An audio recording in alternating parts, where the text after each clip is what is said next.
Здравейте, приятели, и добре дошли в моя канал. Аз се казвам Дани и съм на 20 години и се занимавам с фокуси, с карти от 11 години. Днес в това клипче искам да ви покажа една техника с карти и един номер, който ще може вие да научите. А в следващото видео ще ви покажа още по-труден номер и по-трудна техника. Нека да пристъпим към номера. За целта ще използвам едно обикновено тесте, но разбъркано от 52 карти.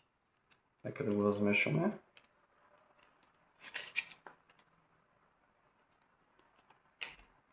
Така мисля, че е добре. Едно прецепване. И започваме с първия номер. Показвам ви десетка купа и след което я взимам и си я прибирам някъде в сад. Обаче чакна с пръсти, тя изкача най-отгоре. Ако искате, ще ги разбъркам още повече. Така. И почваме пак. Показвам ви асо купа. Взимаме асото, прибирам го. И той изкача най-отгоре. А сега ще ви покажа и техниката, в която ще може и вие да я научите. А тя представлява по този начин.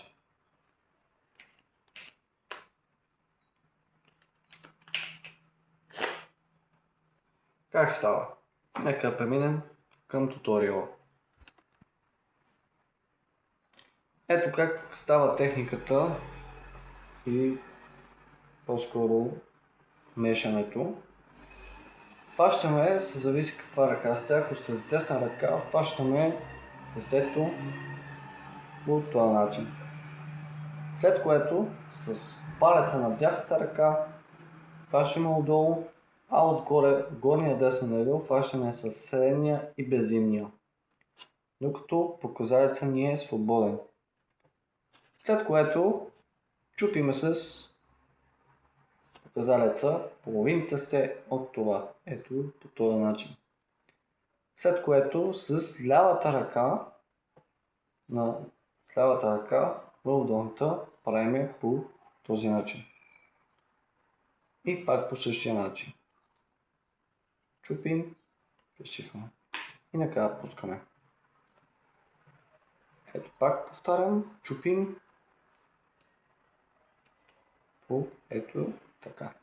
След което като ви остана толкова малко купчинка, просто си я слагате обратно. Пак повтарям захвата. Палеца тук, средния и безимния тук, след което чупиме, прешифваме с лявата ръка, взимаме в другата ръка, пак чупим, взимаме с лявата ръка, чупим, взимаме и накрая десната ръка, която ни е останала малка купчинка, я пускаме. А сега как става тейка с карта, която изкача най-отгоре. За да мога да го правите този номер, трябва да направите следното. Прави се пинки прек на две карти. Ето по този начин. След което правим дабл лифт. Сега не обръщаме една, но обръщаме две карти. Не трябва да ги казвате тия думи. След което казвате, че взимате дама пика, но също вие взимате друга карта. И слагате купчинката върху картата, която е.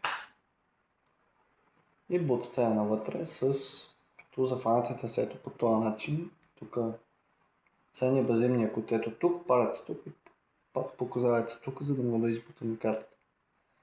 След като чакаме с пръсти и все едно картата изкача от нищото не отгоре. Дама пик. Пак повтарям. Пинки проект на две карти. Ако искате, вижте сами. Дабл лифт.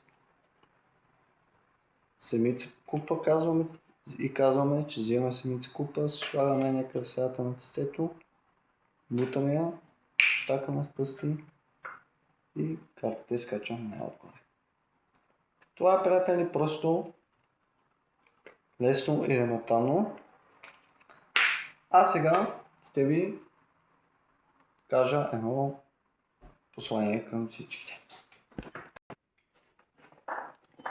И така, посланието ми е следното: когато човек мечтае нещо, да не се отказва и да не гледа назад.